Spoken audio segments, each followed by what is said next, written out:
including the rock art and some recent previous year questions. Okay. Then after that, I will discuss holism.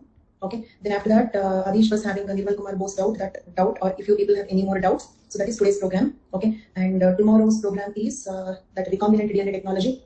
DNA testing. So those two things. Mostly this is given in Unit 12. That is one topic that we left. So this can also be called as applied human genetics. Applied human genetics. This is tomorrow. Okay. With that, the course will be completed. Right. So that is today and tomorrow's program. Tomorrow's class is not yet added. I requested the team to add the class tomorrow. Okay. It will be added 99.9%. By chance, if it is not added, check it after tomorrow. Okay. So anything else you want to say? Thank you, Anuja. Thank you so much. Not yet decided, Anuja. Fine. So in the last class, we were discussing. Thank you so much, Abhijit. Even I enjoyed all your company. And one more thing is, I really thank all the students who have been attending the course regularly. Thank you so much. Okay. So I can recognize many names here. I'm not taking the names because if I forget one important name, that student may get offended. So I'm not taking the names. So thank you so much for all the students who have taken the course very seriously. Okay. Then thank you, okay. Okay, thank you, Pavan. It's okay, but watch the recorded version. Moreover, if you have attended science and technology, that's okay. You may be able to understand it also. Okay. Farewell, nothing in my hands. I will definitely enjoy that. But nothing in my hands. No problem, Avadija. Not a problem. Watch the recording. Okay. So, coming to the topic, we should be able to complete this one today. So, we have seen the different interpretations of this Pashupati seal, isn't it? Different interpretations. Some people said it is like Mahisha, some people said it is Tirthankara, some people said it is Buddha, some people said it is Pashupati. But on the whole, it is popularly known as Pashupati seal, right? Then this is Mother Goddess. Okay, we have seen all those interpretations. Okay. Then till here we have completed in the last class. Then after that, yeah, this one also we have completed. Then after that, okay, Marshall hypothesized the existence of cult of Mother Goddess. Means what? A culture of cult means what? One aspect of culture. Okay, so Marshall hypothesized the existence of cult of Mother Goddess worship based upon excavation of several female figurines, and thought that this was precursor for the Hindu sect of Shaktism. Okay, there are many people who worship Shakti, Durga, like that. Okay, so it is a kind of precursor for the Hindu sect of Shaktism, right? Then, in contrast to contemporary Egyptian and Mesopotamian civilizations, Indus Valley civilization lacks monumental palaces, isn't it? No palaces, no huge temples. Okay, one thing surprising is they had engineering technology which is sufficient to build a palace if they wanted, isn't it? It is one of the very highly evolved engineering technology. IBC is showing so much of advanced engineering technology. So if they wanted, they could have. It means, okay, as a philosophy, as a society, it is an egalitarian society. Okay, then this may suggest that religious ceremonies, if any, have been largely confined to individual homes. If you worship the god, worship in the individual home, or maybe small temples, or in the open air. And there are many places which have been claimed that they have some religious significance, but as of now, only the Great Bath, okay, at Mohenjo-daro is known to be accepted to be having some ceremonial significance, some religious significance, right? So conclusion, like Egyptian Mesopotamian civilization, no large monuments, though they had sufficient engineering technology. Okay, so probably an egalitarian society. Okay, and not a show-off kind. If religion also home or small temples. The only place which is having a common religious significance is the Great Bath at Mohenjo-daro. Okay, then the funerary practices of Harappan civilization are marked by their diversity with evidence of supine burial. What do you mean by supine burial? Corpus lying on its back. Okay, lying on its back. Fractional burial. What do you mean by fractional burial? Here, what they will do is they expose the dead body to the elements. Elements means what? The 5 elements. Okay, so that is soil, wind, like that. Okay, they expose the dead body to the elements. Okay, so that what happens? The soft tissue will be like decomposed, and the skeleton will be exposed. Isn't it? Skeletal remains exposure. Skeletal remains will be exposed. So that will be okay. Finally, interned into the soil or something. Okay, and even they had cremation, right? So these are the 3 types of burial rituals they had: supine burial, fractional burial, cremation. Clear? Supine burial, fractional burial, cremation. There. So that is about Harappan religion. Harappan religion is also completed. I hope you remember there was a previous question only on Harappan religion. So I hope you can answer that. Okay. Then and Harappan civilization means basically the mature Harappan. After mature Harappan, they got late Harappan. Okay, means towards the decline. What were the reasons for the decline and all that? Okay, late Harappan. Around 1800 BCE, signs of gradual decline began to emerge. And by around 1700 BCE, most of the cities had been abandoned. Okay, they have abandoned the cities. Recent examination, that's okay, Ramna, right? So recent examination of human skeletons from the site of Harappa demonstrated that the end of Indus civilization saw an increase in interpersonal violence. Means what? Why they supposed that there was interpersonal violence? Because the skull bones had fractures and holes. Skull bones had fractures and bones. Okay, holes. So they thought, okay, there is interpersonal violence. And also infectious diseases like leprosy and tuberculosis. And interestingly, we can find these diseases from the skeletal remains also. Because sometimes in leprosy, what happens is even the fingers will be detached, isn't it? Okay, so that is one of the final consequences of leprosy. So leprosy, tuberculosis indications can be detected from the bones also. Okay, so like that, these are the 3 problems, right? Okay, one is interpersonal violence observed, and diseases like leprosy, tuberculosis are also observed. Observed from what? The skeletons from the site of Harappa, right? So these also could be the reasons. One proposed reason is Aryan invasion. Who proposed this? Okay, Mortimer Wheeler proposed that the invasion of Indo-European tribe. We have already seen that Aryans are Indo-European, isn't it? Migrated from Pontic, Caspian, Steppe pastoralists, we call them. Okay, so who proposed this? Mortimer Wheeler proposed the invasion of Indo-European tribe from Central Asia, the Aryans, caused the decline of Indus civilization. This is proposed by Mortimer Wheeler. As evidence, he cited a group of 37 skeletons from various parts of Mohenjo-daro. Okay, means according to Wheeler, these 37 skeletons are having the Aryan features. Can we determine the race from the skeletal bones? Race also nose shape and all can be estimated. So like that, okay, he has cited a group of 37 skeletons found in various parts of Mohenjo-daro, and also passages in Vedas referring to battles and forts. Okay, so in our Vedas there is reference to battles. So when the people, like when nobody migrate, okay, how does the battle come? So probably some people could have migrated. Is it clear? In the Vedas there is mention about battles and forts. Okay, so probably, okay, some people could have migrated. That will suggest it. However, scholars soon started rejecting Wheeler's theory. You know that we have a lot of opposition towards the Aryan migration theory. Even today the genetic studies are going on, okay, to determine that. Since the skeletons belong to a period after city's abandonment. So those who rejected Wheeler's theory, what is their argument? Okay, they had Aryan features, but okay, those skeletons date is much later than that of the Aryan or Indus Valley decline. Clear? What is the ground for rejecting his theory? The ground for rejecting his theory is, okay, even if you have the Aryan features in those skeletons, okay, they dated much later than the decline of IVC. And remember, for this question, you can also use the content that we have seen Aryan migration debate. I hope you all remember Aryan migration debate. We have seen all aspects of it already. So that information also you can use here. Okay. Then, subsequent examinations of skeletons by Kenneth Kennedy in 1994 showed that the marks on skull are caused by erosion, not by violence. Wheeler's another evidence is what violence is clear. Okay. But the fractures or the holes in the skulls are not due to the violence, they are due to the natural erosion. This is Kenneth Kennedy's proposal. So these are kind of disproving the Aryan migration, or at least, okay, not giving evidence for Aryan migration, not supporting the Aryan migration. Next one. This word you might have heard, it's very famous about Indus Valley civilization, cemetery hitch culture. Heard it? Cemetery hitch culture. So cemetery hitch culture has the earliest evidence of cremation. What is its significance? The earliest evidence of cremation. It is a practice dominant in Hindu society today. Okay, cremation, a culture which is dominant in Hindu society today. First time observed in cemetery hitch culture. Then what is the cemetery hitch culture? It was located in and around Punjab region, okay, in present-day India and Pakistan, in and around Punjab region in present-day India and Pakistan. It was named after a cemetery. Why this is called cemetery hitch culture? It's a cemetery. It's a graveyard. It's a cemetery. Okay, and it was found in a place called Area H. Okay, this cemetery was found in a place called Area H at Harappa. Therefore, it is called a cemetery hitch culture. Remains of the culture have been dated from about 1900 BC until 1300 BC. Clear? Okay. Then, so this is about cemetery hitch culture. Next one, climate change and drought. This also could be, okay, as of now we have seen what? Violence, infectious diseases like leprosy, tuberculosis, Aryan migration. Now climate change and drought. Okay, so remember all the reasons that could have led to the decline of Aryan, the decline of IVC, right? Climate change and drought. Suggested contributory causes for the localization of IVC include tectonic disturbances. It means what? Even the tectonic disturbances that cause earthquakes, okay, changes in the course of river, isn't it? Can the tectonic disturbances change the course of the river? Tectonic disturbances which changed the course of the river, the Indus River. Okay, around the Indus River was the civilization. If the river direction changes, obviously that could be an important reason for the decline of IVC.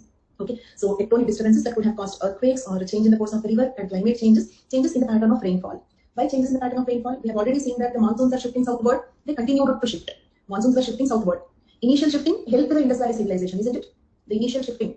Okay, for example, it was coming like this. Say, for example, here you have IVC. Okay, it is coming like this. Then it helped in flourishing the Indus Valley civilization. But it further shifted southward. Okay, means what? The IVC people were not getting good rains. Understood? Okay. So, as of 2016, many scholars believe that drought and decline in trade with Egypt and Mesopotamia caused the collapse of Indus civilization. Decrease in the trade with Egypt and Mesopotamia, okay, could become the reasons for decline of Indus Valley civilization. Let's see. Indus Valley civilization decline means two things are possible. One is they all died. If they die, okay, what could be the reason? The reason could be war. Okay, that is because of the migration. Here, Aryan migration can be a reason, or it can be due to natural infections also, isn't it? So finally, one possibility is in decline of Indus Valley civilization means what? They must have died. If you assume that they all have died, then the probable reasons are two. One is war because of the migration from the other places, or infectious diseases like leprosy, tuberculosis. Or second one is dispersed or migrated. Got my point? Nothing happened to them. Decline of Indus Valley civilization means they could have migrated to the other places. Okay, instead of being concentrated in one city like Mohenjo-daro, they migrated to many villages. Got it? They migrated and formed small villages. So it means city life became village life. Understood? They have abandoned the city, migrated to the nearby villages, dispersed and settled. So these are the two possibilities, and Aryan migration comes here. Okay, and if they die naturally, the reason would be infection, okay, or calamities, isn't it? Infection or calamities. If they have dispersed, the reason would be drought. Okay, the monsoon shifting southward. Okay, so all these are the reasons. Got it? Okay. Then, so seasonal monsoons leading to summer floods, and monsoon kept shifting south. The floods grew too erratic, okay, for the sustainable agricultural activities. The residents then migrated towards Ganges Basin in the east, where they established smaller villages. Got it? Where they established smaller villages and isolated farms. The small surplus produced in these small villages, small piece of land that they cultivate, they could not generate huge surplus. So the small surplus produced in small communities did not allow the development of trade, and cities died out. Did not allow the development of trade with Mesopotamia and Egypt. Okay, so that also economic reasons also could be a decline for could be a reason for the decline of IVC. Clear for all of you? So these are all the reasons for the decline of IVC. This could be a reason. Okay, and this also can be a question. Okay, so this also can be a question. Discuss the reasons for the decline of Harappan civilization, right? Okay, then next. After that, we have post-Harappan. Okay, after Harappan civilization, what happened? Previously, scholars believe that decline of the Harappan civilization led to an interruption in the urban life of the Indian subcontinent, isn't it? If they have abandoned the cities, and they migrated to villages. Okay, dispersed. It means what? City means what? One picture of a city is dense population, isn't it? Instead of being concentrated in one city, they dispersed to the villages and started cultivating small pieces of land. Okay, so with this, okay, it led to an interruption in the urban life in the Indian subcontinent. Understood? Means we had cities. Do you remember in the classical evolutionism criticism I told you one point? Why always societies should develop from lower to the higher stages? It is another criticism. Fall from the grace. Do you remember? A highly evolved civilization also can decline. Means cities can next progress to villages. It's not that always villages will evolve into cities. Agree? Cities may collapse, decline, and can become the villages later. Means we had urban life during IBC itself. After that, many years we did not have urban life. Then again, urbanization happened. Right? Interruption of urban life in the Indian subcontinent. However, Indus Valley civilization did not disappear suddenly, and many elements of Indus civilization appear in the later cultures. It means, as we have seen here, if they did not die, if this is wrong and this is correct, means what happened? They dispersed. When they dispersed, what happens? They will continue the same culture. So even today, we have elements of Indus culture in Hinduism. Understood? If they die, then maybe a culture may be lost. But if they might have dispersed, they will continue their culture.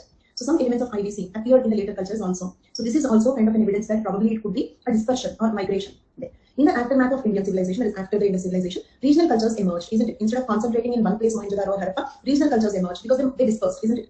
To varying degrees showing the influence of Indus civilization. Each of these regional cultures is having a different degree of influence of the Indus civilization. Some are more like Indus civilization, some are less resembling the Indus civilization. For instance, the ochre-colored pottery culture from Rajasthan and Gangetic plains, okay, is even today showing the similarity to Indus civilization. Same way, David Gordon White, among others, have emphatically demonstrated, strongly demonstrated that Vedic religion derives partly from the Indus Valley civilization, right? So this is all kind of what happened after the Harappan civilization, right? Okay.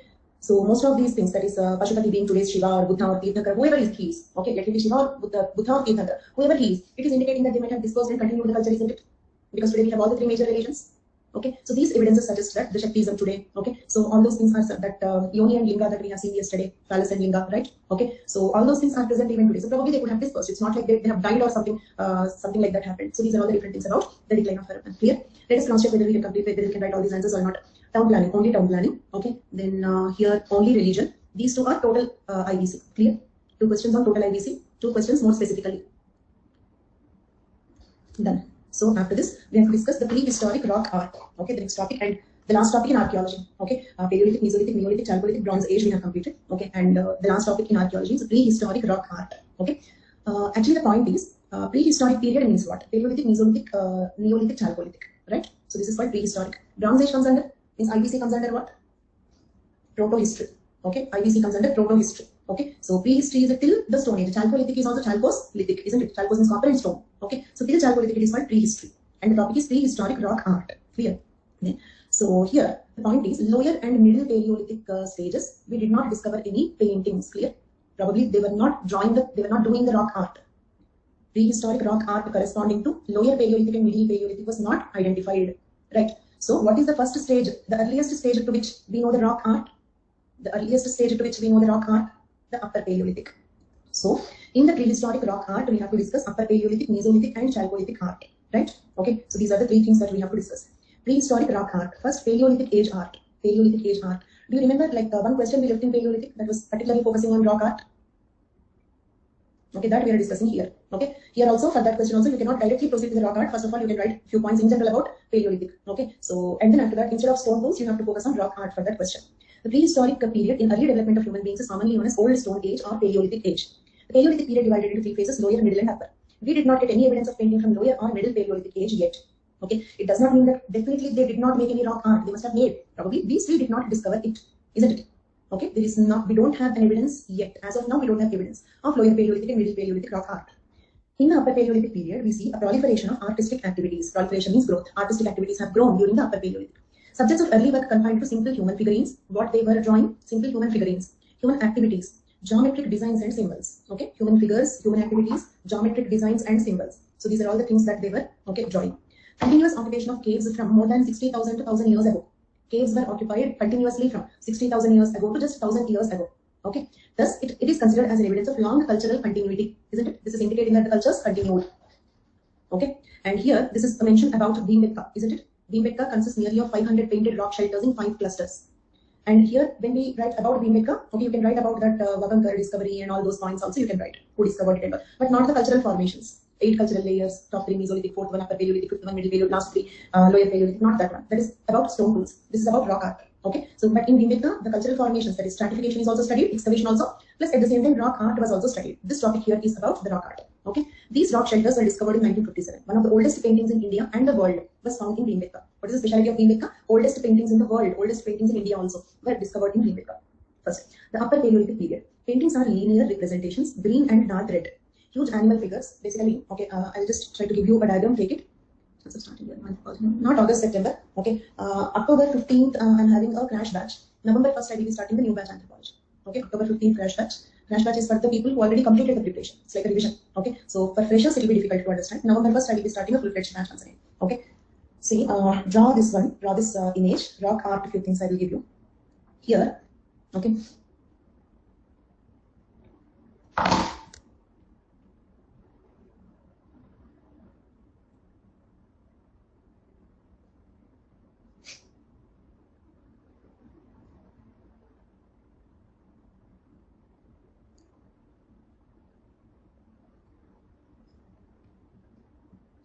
Take this drawing, please. They have drawn human shapes in linear human forms, rock art, linear human forms, S-like, right? Like this, human shape is S-like they have drawn. Okay, and all these are indicating. Okay, this is dancing. What is indicated here? Dancing. They're all dancing in a group. And also, did you notice that the head is shown in the form of a kidney shape? The head is shown in the form of a kidney shape. So that is a mask they wore. Probably these are all interpretations. That is probably a kidney-shaped mask they wore.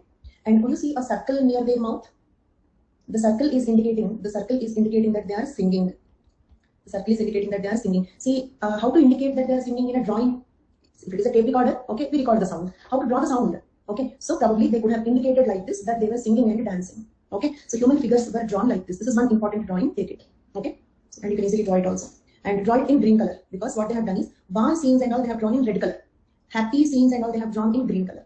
Okay, that is one more thing they maintained. Red, green, white are the three colors commonly used. Red, green, white are the three colors. Okay, Bhimbetka. We are majorly discussing the discoveries from Bhimbetka, right? And happy scenes, singing, dancing, such modes are drawn in green color. War scenes were drawn in red color. Okay, look at here. Red and green, huge animal figures, linear representations. Understood? Is this a linear representation? Like a line diagram they have drawn. Okay. And they have drawn animals like bisons, tigers, elephants, rhinos, boars, etc. And stick-like human figures, linear human figures. Mostly they are filled with geometric patterns. Okay, large animals were filled with geometric patterns inside, like shading. If I draw something and shading it, okay, the geometric drawings of large animals were filled with geometric patterns inside. Green paintings are dances, red ones are hunters. Clear for all of you? These are the features of Paleolithic art. Next, Mesolithic period art. The largest number of paintings belonging to this period. Most of the paintings were belonging to the Mesolithic period. Upper Paleolithic paintings started, but not so many. Maximum number of paintings belong to the Mesolithic period. Themes multiply. It means they started drawing diverse forms of drawings, different varieties of drawings. Okay, and hunting scenes predominate. During Mesolithic, most of the drawings were hunting scenes. Hunters in groups armed with barbed spears, pointed sticks, arrows, and bows. Trap and snails used to catch animals can be seen in some paintings. Okay, do you remember the ethnoarchaeology evidence that they have used traps and snails? Net traps, snails. Okay, if you study them, you can study them using the ethnoarchaeology. Otherwise, the nets, traps, and all, they will disintegrate, right? They will not remain till today. So how to study them? Through paintings. Mesolithic people loved to paint animals. Most of the paintings were that of animals. In some pictures, animals were chased by men. In others, they are being chased by the hunter men. Okay, just 1 second. I'll give you one drawing. Meanwhile, okay, if you have any doubts, you can keep asking. I'm just checking for one diagram. Snails are also something like trap, net-like things.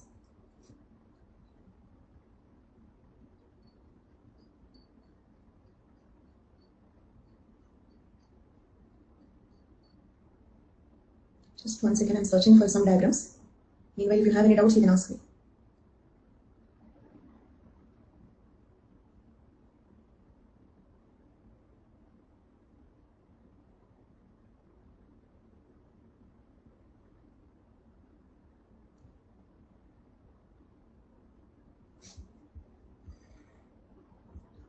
Crash course is about 15 classes. I'm planning about 15 to 20 sessions. Those are not having good memory. What? There are no memory differences. That is only our opinions about it. Okay. So multiple revisions. Yes, crash batch is for 21 mains. That's why soon after the prelims, 10th is prelims, right? Okay, after 10, some 3-4 days gap, and then 15th I'm starting. So probably by November 1st I will be completing maximum 20 classes, 15 to 20 classes. Okay, that is the plan for crash. That is a revision batch, like that. Okay, so if you don't have memory, multiple revisions, and divide the content into two types: conceptual content and factual content. Okay, read the conceptual content first. Okay, and the factual content little later. Okay, so after that, okay, when you read it towards the end before the exams, there is a little high chance that you will remember it. Okay, yeah. So I will see that possibility also, Anjali. Okay, and like take this diagram also, one more diagram. Okay, here, if you observe this, let me draw this in red color.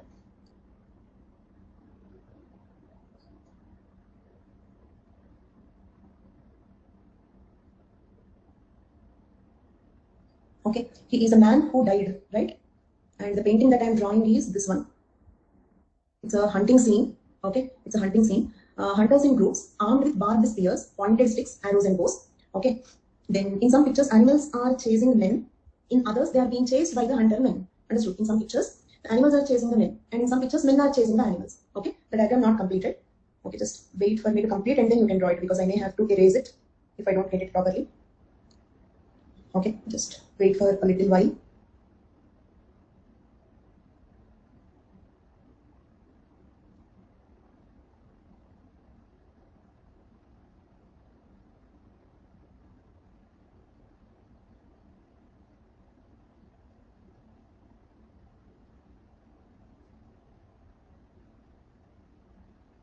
It's a large animal. It's a large animal, tail. Okay, and it is a kind of a hypothetical animal, like a boar or a pig-like animal. Okay, did you notice it is hit with an arrow? It is hit with an arrow, and also it is having a horn. It's a horn. Okay, and this is an arrow. So this is an animal that is hunted. Okay, he is a dead man. A dead man. Okay, and here are two people.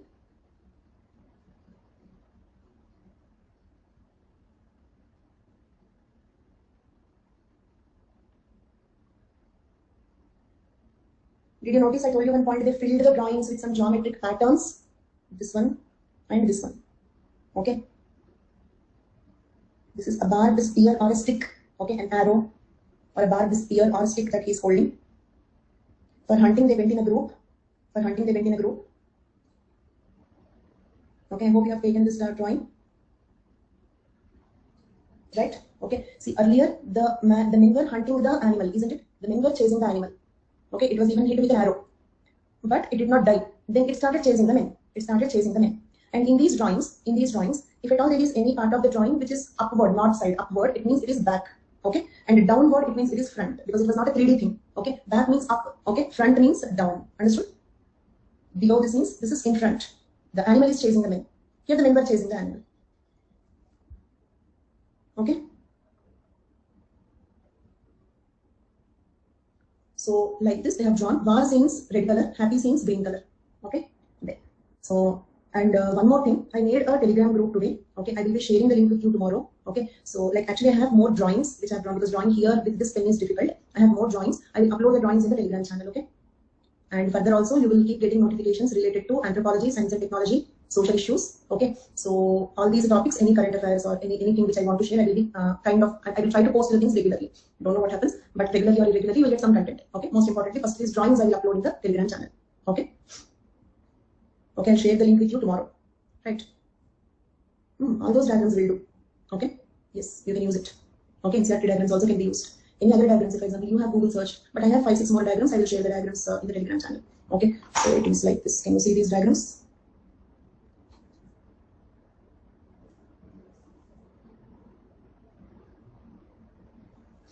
These are all the stone tools, chopping tools, Herculean cleaver, Herculean hand axe. These are all the pencil diagrams. Can you see them? It's an Herculean cleaver shading. Okay, this is Levalloisian technique. Levalloisian technique. Okay, scraper during Neolithic tools. Okay, Muller, quernstone, lunate trapezus. Yes, I have drawn them. Okay, composite, parallel sided blade, arrow. Okay, so this is indirect percussion. So these are all. This is the diagram that I have given to you. Understood? So chasing men, chasing them, and animals further chasing them. So this is that dance diagram. One second. So this is that dance diagram. Can you see this? Okay, so like that, I have some 20-30 diagrams like that. Okay, I will post it in the Telegram channel. Done? Okay, it's difficult to draw on this board. Fine. So, okay, so animals painted in naturalistic style and humans were depicted in stylistic manner. Women were painted both nude and clothed. Young and old equally find places in paintings. Community dances provide a common theme. Okay, sort of family life can be seen in some paintings. Yes, I will upload the notes. Yes, I will upload the notes tomorrow. Before the class, I will upload. Okay, tomorrow before the class, I will upload all the notes. Okay, so what all notes I will upload tomorrow is Tribal India. Okay, please make a list of it. Tribal India notes, plus you will have this as a tribal anthropology. This is one thing. Then I will upload one more PDF, that is Tribal India reference notes. Reference notes. The first one is syllabus. The second one is the reference notes. In this, I have given the Kaka Committee report summary. Okay, plus I have given the national tribal policy. National tribal policy. Okay, so like that I have made two parts of it. Tribal anthropology, that includes the syllabus. Okay, what all I have given in the PPT format, same thing will be there, almost same thing. There can be little differences because I cannot check sentence by sentence. Okay, mostly 99% as it is, you'll have it. Then Tribal India reference notes, Kaka Committee report, and national tribal policy. Then the third PDF, one more PDF is archaeology. Archaeology means whatever is there in this PDF, this 197 slides, but not slides, A4 format. Okay, archaeology PPT. And also you forgot to ask me, but I remember 1.1, 1.2, 1.3. Okay, paper 1 notes. Do you remember? So that one. And what else? That's it, right? So these are the things I will upload tomorrow. Before the class I will upload. Archaeology total. Archaeology, whatever I have, one document. Okay. That's it. Anything else? If there is anything else, tell me now itself. But it's okay. Like even if there is anything pending also, I can give you in the channel, Telegram channel or something I will do, not a problem. And remember that we are not departing totally. So I told you how to contact also. How should you contact? Okay. Ministry of Tribal Affairs, you have to go to the website. Okay, in the website. In fact, that is on. As of today, what all updates are there? One updates will be mostly in the developmental schemes and all that I have updated it. So as of today, whatever updates are there, I included them in the notes. Further, if you need like later or something, you have to go through the website. That's all. Okay. Test cancelled? Is it? I think they conducted it yesterday, 22nd. No, there was no test yesterday. They postponed it because it was on August 15th. They said they are conducting on 22nd. That is yesterday. It was not there yesterday. Okay. It was there. Yeah. Okay. We have discussion class tomorrow. Okay. Discussion class for that test tomorrow. Tomorrow morning, 10 a.m. they have given me. Okay, fine. So these are the notes I will upload. So after that, if you have to contact any of my live class, plus class or special class, join the live. At the end of the class, you can ask me whatever you want to ask. Okay, so that is how you can contact me. Fine. So one of the most spectacular images from this period is that large animal with an enormous face, horn like a bull, and hair on its back in shelter 3 of 19 on Bull Rock. Okay, according to archaeologists, this is probably a mythological scene like this one. This is the Bull Rock. Got it? Okay, but in the pencil drawings that I will upload in the channel, you will have all these details. The title, okay, title of the drawing also I will upload. Okay, the next Chalcolithic period art, copper age art. The paintings of this period reveal association, contact, and mutual exchange of requirements of cave dwellers of this area with settled agricultural communities of Malwa Plateau. Okay, so the paintings are indicating such trading scenes, barter like exchange scenes and all. Pottery and metal tools were seen in paintings. Pottery and metal tools were seen in the paintings. Okay, similarities with rock paintings, common motifs, okay, like design patterns, cross-hatched squares, lattices, waves, etc. Men are seen grazing animals, okay, which is an evidence for domestication of the animals. The difference with rock paintings, vividness and vitality of older periods disappear from these paintings. The paintings became a little more monotonous. Okay, so like this, like they got red color from hematite. This is important. These 3 points important. Red, green, and white. I told you are the 3 important colors, isn't it? Okay, the red color they got from hematite, that is Geru in India. Green colored from a rock called chalcedony, and white color probably from limestone. So from these they extracted the colors. Some sticky substance such as animal fat or gum resin from the trees might be used while mixing the rock powder with water. It means how the rock paintings are not disappearing, why they are not fading, why they are fixed to the rocks. Okay, probably because the rock powder, when they were mixing with water, they could have added, okay, some plant glue. Plants will produce glue, resins and all, right? That are animal fat. Also, the chemicals in the painting must have reacted with the rock so that, okay, the paintings were fixed onto the rock. These are the 2 reasons. Understood? Chemical reaction between the paint they used and the rock on which they have drawn it. Clear for all of you? Something like oxidation need not be only oxidation, and chemical reaction, because minerals are there in the paint, minerals are there in the rock. They both can perform any kind of reaction depending on what chemicals are there. One thing is oxidation, of course. Then brushes were made from plant fiber. It is believed that these colors remain thousands of years because of the chemical reaction of the oxide present on the surface of the rocks. Paintings were found both from occupied and unoccupied caves. Okay, it means what they meant. Unoccupied caves means skeletal remains or stone tools. Nothing else was found. Only the paintings were found. It means it was not a cave where they were living. They came only for painting purpose. Okay, so both the types of caves were discovered. Okay, so in Bhimbetka, we can see 20 layers of paintings, one on the top of the other. This is another interesting point. Means what? Paleolithic art on that Mesolithic, on that Chalcolithic. Did you understand? Superimposed. Because the same cave is continuously inhabited for about 60,000 years. Do you remember that? The same caves were continuously inhabited for about 60,000 years. So they did not go to a new cave to draw. On the same place they have to draw. Okay, so layer by layer, 20 different layers of paintings were found in Bhimbetka. It shows the gradual development of human being from period to period. Scenes were mainly hunting and economic and social life of the people. So these are a few points about rock art. So with that we completed rock art also. Okay, I have drawn 2 simple diagrams, but drawing more diagrams with this pen on the tab is difficult. I will post the pencil drawings in the channel, right? And you can use NCERT drawings also. NCERT drawings also. Next one, Alder Gorge. Okay, 2019 10 marks question. Okay, Olduvai Gorge or Olduvai Gorge. First, you tell me, you know one significance of Olduvai Gorge already we discussed. What is that? One significance of Olduvai Gorge that we discussed already. Core tombs, Aldovan tombs. Do you remember Aldovan tombs? Aldovan tombs. Okay, so where is this? But that is not the only specialty. There are many specialties of this. Okay, Olduvai Gorge or Olduvai Gorge is in Tanzania. It is one of the most important paleoanthropological sites. Paleoanthropological means human fossils, isn't it? Paleo means fossils, anthropo means human fossils. So not only Aldovan tombs, human fossils were found here. A steep-sided ravine in Great Rift Valley that stretches from East Africa. It is about 48 kilometers long. Olduvai Gorge is a region which is 48 kilometers long. And it is located in eastern Serengeti Plains, okay, with Ngorongoro Conservation Area, about 45 kilometers from Letoli. Do you remember this Letoli? Lucy, Letoli footprints. So where is this Olduvai Gorge? East Africa, Tanzania. 45 kilometers away from Letoli, which is another important archaeological site of early human occupation. That is about Olduvai Gorge, what it is, where is it, okay, and location. Next, Olduvai Gorge is a UNESCO World Heritage Site. The area preserves a nearly continuous record of human evolution and climate change between 2 to 1 million years ago. It creates a complete history of biological and cultural evolution of humans. It acts as a classic site for the whole world as an index to understanding biological and cultural evolution of man. These 2 points you'll understand in some time, okay? When I tell you the next point, you'll understand it, okay? Look at here. The British Kenyan paleoanthropologist, archaeologist team, Mary and Lewis Leakey. Okay, do you remember Leakey couple we said? Where did we discuss about them? Aldovan tools. The British Kenyan paleoanthropologist, archaeologist team, Mary and Lewis Leakey established and developed excavation and research programs at Olduvai Gorge. Who conducted research at Olduvai Gorge? Mary and Lewis Leakey, which achieved great advances in human knowledge and world-renowned status. Homo habilis. Remember Homo habilis? In that great chain of human evolution I have given 3-4 slides continuous ape to human evolution. Do you remember? Homo habilis, probably the first early human species, occupied Olduvai Gorge approximately 1.9 million years ago. Okay, Homo habilis occupied Olduvai Gorge 1.9 million years ago. Then came a contemporary Australopithecine, Paranthropus boise. You know, Paranthropus Australopithecus. Paranthropus means robust form or gracile form? Paranthropus robust form. That is Paranthropus robustus. This is also robust form, but this is not Paranthropus robustus. Paranthropus boise, right? A different species. Got it? Paranthropus is genus name. Paranthropus robustus is one species name. This is another species belonging to the same. This is also robust, but a different species. Paranthropus means robust only. A different species. Gracile means Australopithecus will be the genus. 1.8 million years ago. Homo erectus 1.2 million years ago. Okay. Homo sapiens is estimated to have emerged roughly 3 lakh years ago. Okay. Did you understand this point? Homo habilis 1.9 million years ago. Later 1.8 million years ago Paranthropus boise. Later 1.2 million years ago Homo erectus. Later 3 lakh years ago Homo sapiens. Means, is it like a continuous record of human evolution? Is it like a continuous record of human evolution? That is the speciality of Olduvai Gorge. That is the speciality of Olduvai Gorge. Okay, means from one side we can understand, okay, first Homo habilis, then Paranthropus boise, then Homo erectus, then Homo sapiens. Total record in one place. Homo habilis to Homo sapiens record in one place. That is the significance of Olduvai Gorge. So this point is very important. Of course, all points are important. I did not give even a single point which is not important here. This Leakey family is important. Why Olduvai Gorge is so special is also important. Where is it located is important. Okay, and these 2 points are about this point, isn't it? Okay, about this paragraph, these 2 points, isn't it? The area preserves a nearly continuous record of human evolution. Agreed? The area preserves a nearly continuous record of human evolution. Homo habilis to Homo sapiens. It creates a complete history of biological and cultural evolution of not only biological evolution. Stone tools were also discovered, right? So it creates a complete history of biological and cultural evolution of humans. Acts as a classic site for the whole world as an index to understand biological and cultural evolution of man, isn't it?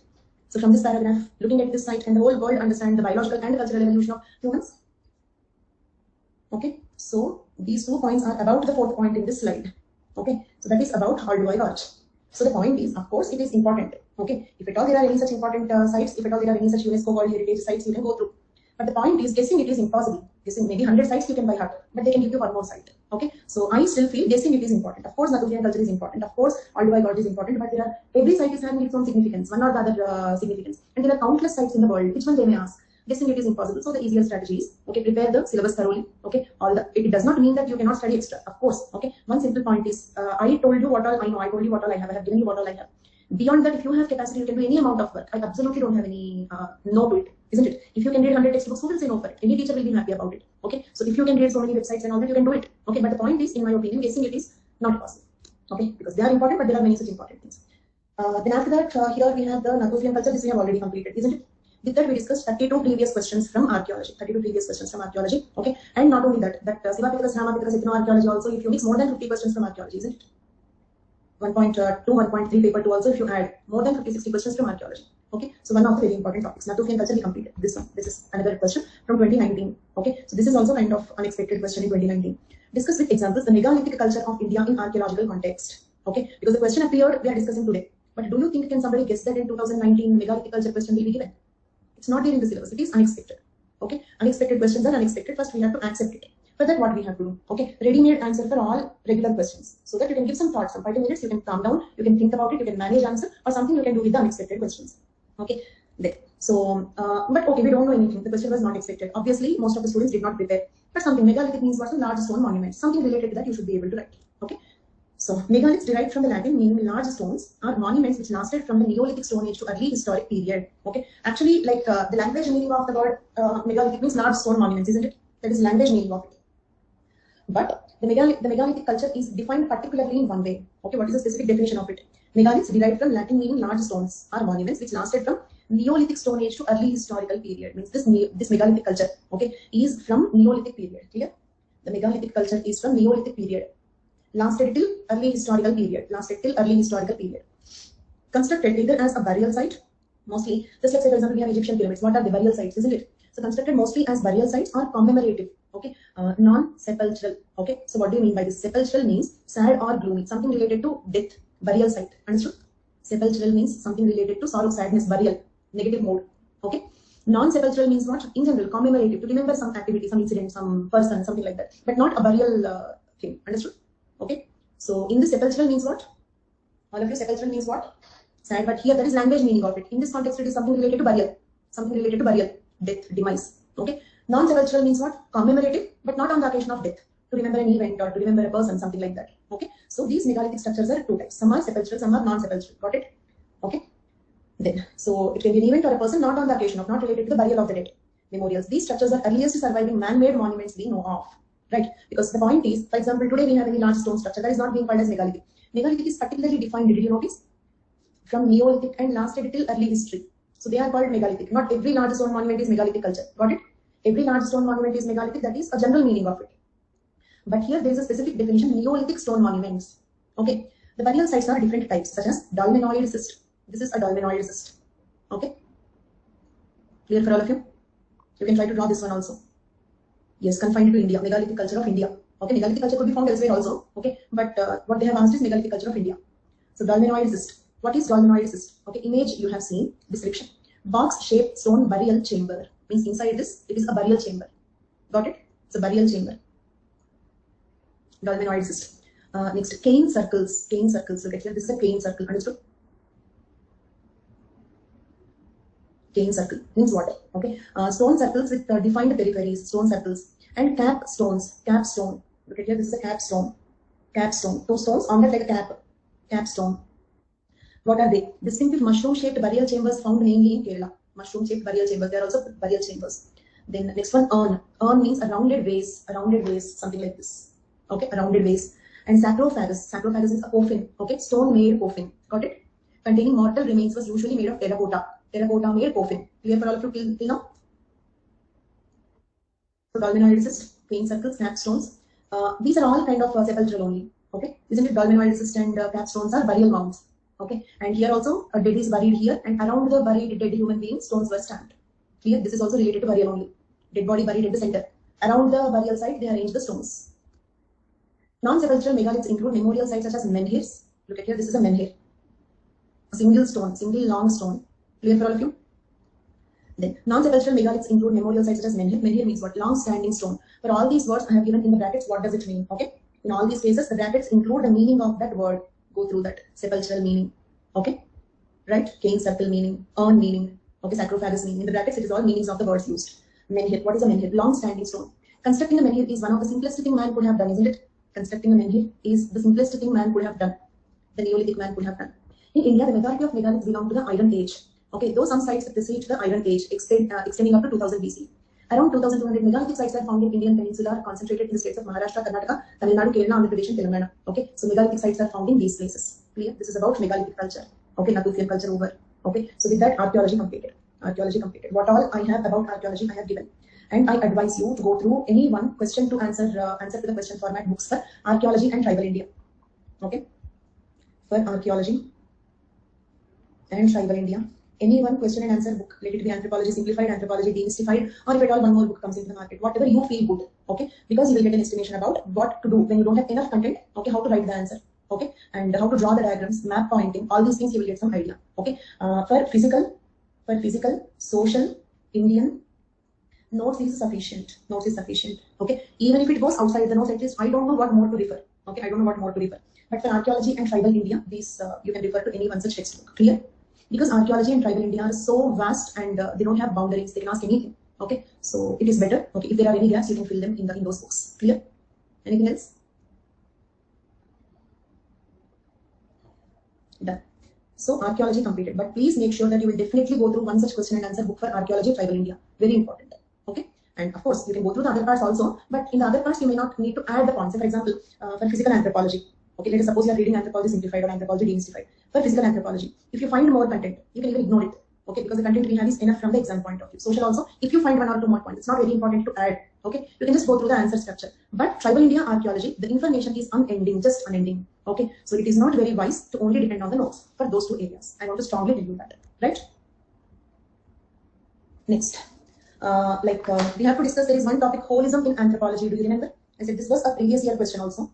I didn't record the year because it's beyond 10 years back. So, and one more thing, we discussed 10-year previous questions, but actually it covers 20-year previous questions also, okay, because most of the questions are repeated. And okay, if at all there are any questions, okay, like say for example this one, it's a previous year question. I did not mention the year, but I have seen to it that it will be covered, okay, in the notes or somewhere. So holism in anthropology, this is one thing that I said we have to discuss, and I wanted you to remind, and Abhish reminded me yesterday.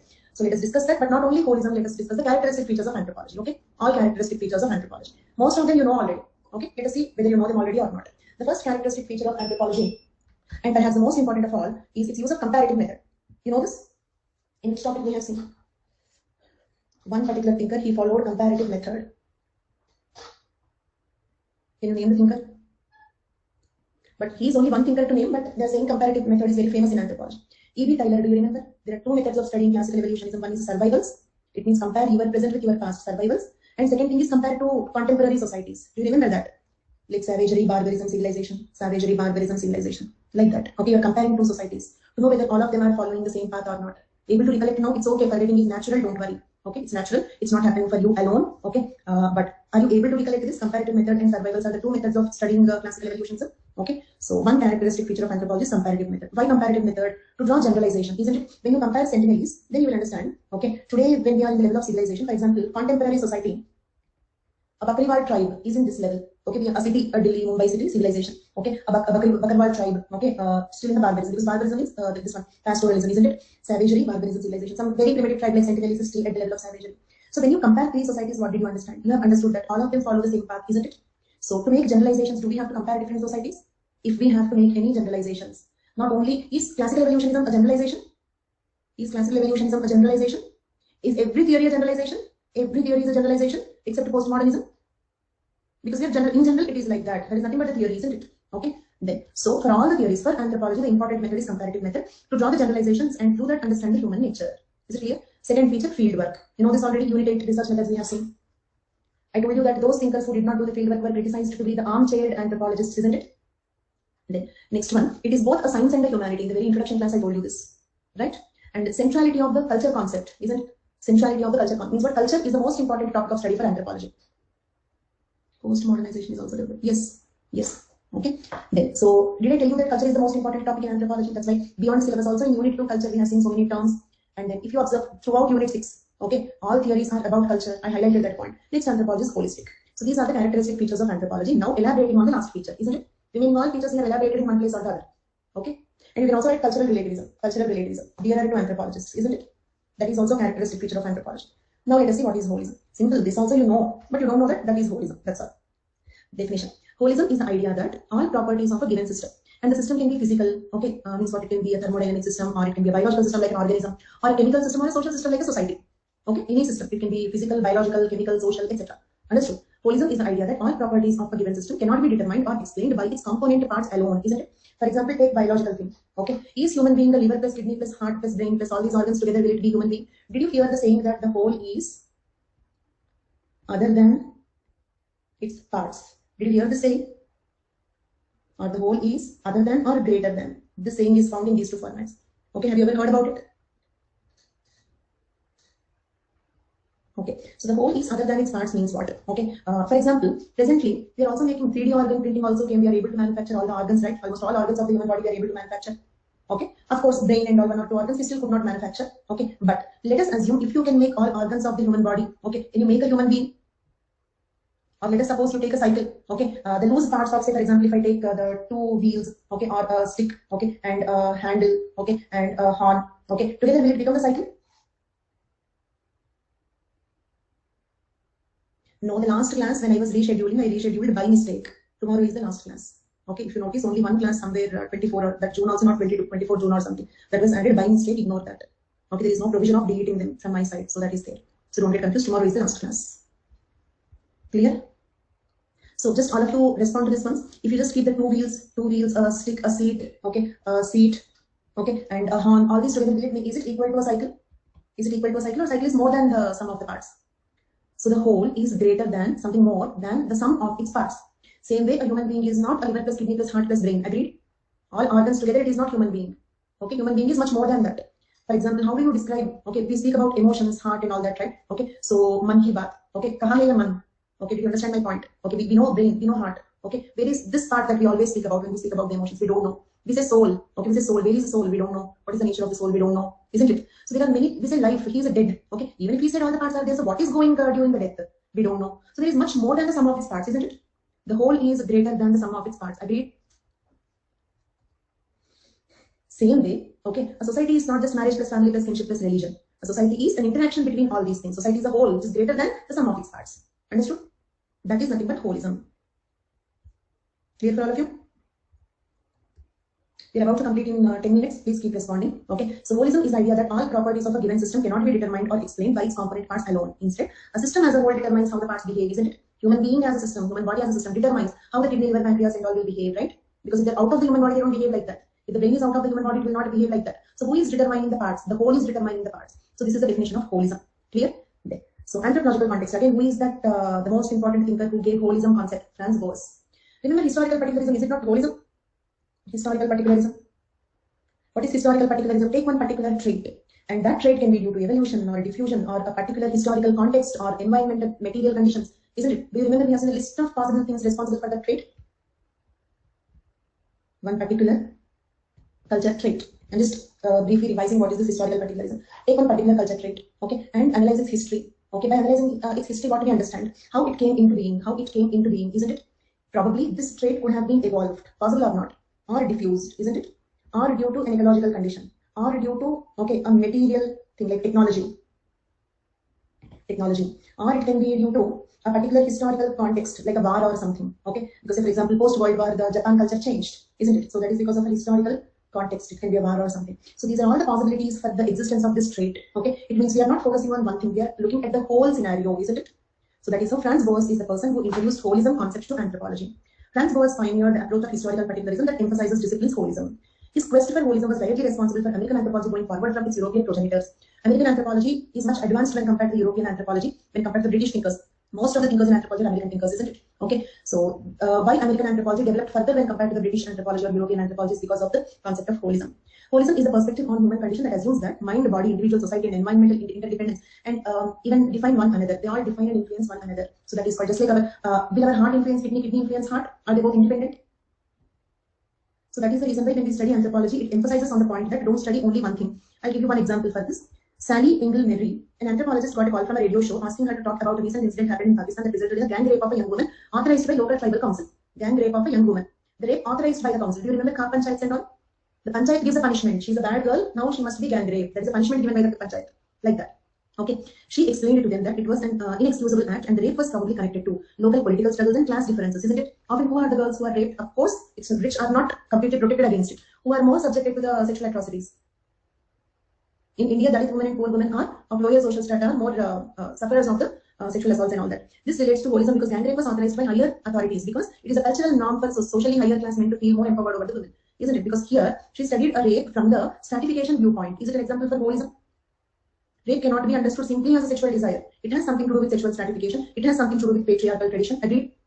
Rape is not just a physical desire. So there is social stratification, patriarchal belief. We hear, say for example, in Disha's case, we heard comments like, okay, why she had to go there at that particular time. And the time was around 8 o'clock, 6 o'clock, 8 o'clock, not too late also. Okay, she was returning from the work. Okay, did you hear this argument? Why she had to be there at that particular time? Did you hear this argument or not? Okay, and in many countries, if a girl is raped, okay, not holistic behavior, holistic society. We have to understand means rape is one event happening in the society. It is connected to other things in the society. You cannot see rape alone. That is holism, not whole behavior, whole society. In whole society, one thing influences the other. Multiple aspects to study. The whole society is responsible for. Did you know one more thing? During Disha's case, one shocking thing is so many people searched the Google for videos on that event. Did you hear it? So many people searched the Google for videos on that Disha case, that rape and murder. It means what? Each one who searched for it is actually a rapist. Did you understand my point? They all have that sadistic mind. But those people got that guts for that particular situation of doing it. Okay. So then it is called holism. It means what? It means every event will have many factors responsible for it. We cannot see any one thing. Say, for example, like presently why the divorce rate is increasing. There will be multiple reasons behind it. It's not that she did not love him anymore. It's not as simple. 100 years back, though she did not like him anymore, she was being with him only, isn't it? So there are so many reasons behind it. You cannot give one reason for anything. So all factors are interdependent. Entire society is responsible for each event which is happening in the society. That is holism. Clear? Am I clear? Yes. So that is characteristics of. I have given a little more content. Okay. So in this, like you can go through that. There is nothing more to explain. Holism. Like in fact, this much you need not write also. Pick some 250 words from this and make a notes. That's all. Okay. So is holism clear? Any more doubts? We are only left with that applied human genetics, which we will complete tomorrow. By chance, tomorrow class is not added. I requested the team to add the class. If it is added, it's okay. Otherwise, check for it after tomorrow. So one last 100% it will be tomorrow only. I will remind them once again. So don't miss tomorrow's class, last class. I hope all of you will be there. Anything else? And if Adish is here, okay, I would prefer to answer his doubt from Nirmal Kumar Bose contributions. If Adish is here, yes. Okay, Adish will discuss about that. Others, do you have any more doubts? Any more doubts or any more discussions? Anything to say or ask? The class is almost completed. Fine. If you don't have any doubts, the class is completed. You can leave the live and don't miss tomorrow's class. Okay. If any of you have any doubts, you can stay back. And yes, Adish, tell me where is your doubt? And is holism clear? Because that is also something you reminded me yesterday. Is holism clear?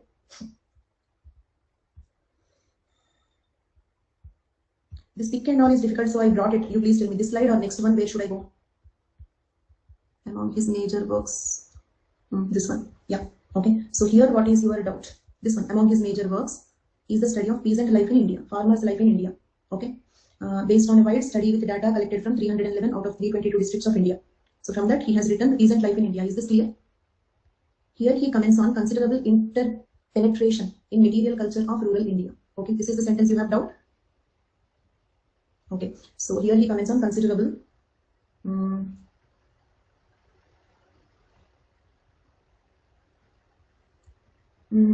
Ramnarayan, you have attended in that batch also. Like where you have doubt, probably that could be psychological also. Maybe you are thinking that you did not understand. All the points you are understanding, you were answering me.